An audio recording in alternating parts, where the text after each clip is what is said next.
দিনে অনেকেই digital গোল্ডে invest করে থাকে কোনো গুগল পে, ফোনপে বা তানিস্কের অ্যাপ থেকে, যেখানে 1 টাকা থেকে এগুলি স্টার্ট হয় এবং এগুলি সরাসরি গিয়ে ওয়ালফ্টে জমা হতে থাকে এবং আজকের দিনে এর মার্কেট শেয়ার প্রায় দাঁড়িয়েছে 1000 কোটি টাকার কাছাকাছি। এবং ফাইনালি সেবি অফিসিয়ালিভাবে ডিজিটাল গোল্ডে ইনভেস্টমেন্টের ওপর একটি ওয়ার্নিং জারি করেছে, কেন এর কোনো নির্দিষ্ট সাবসিডিয়ারি বডি বা রেগুলেটর নেই, যেমন আরবিআই বা সেবি বা কোনো গভর্নমেন্ট বডি। ফলে সেবি ডিজিটাল গোল্ডে ইনভেস্টমেন্টকে 4টি বড় রিস্ক হিসেবে দেখছেন। নাম্বার 1, এর কোনো নির্দিষ্ট ওনারশিপ থাকে না, এবং নাম্বার 2, আলাদা আলাদা অ্যাপে এর নির্দিষ্ট আলাদা আলাদা দাম দেখিয়ে থাকে।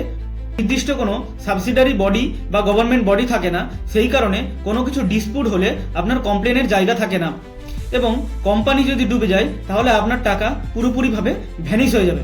এর পরিবর্তে আপনি ইনভেস্ট করতে পারেন sovereign gold bond, gold mutual fund, gold ETF.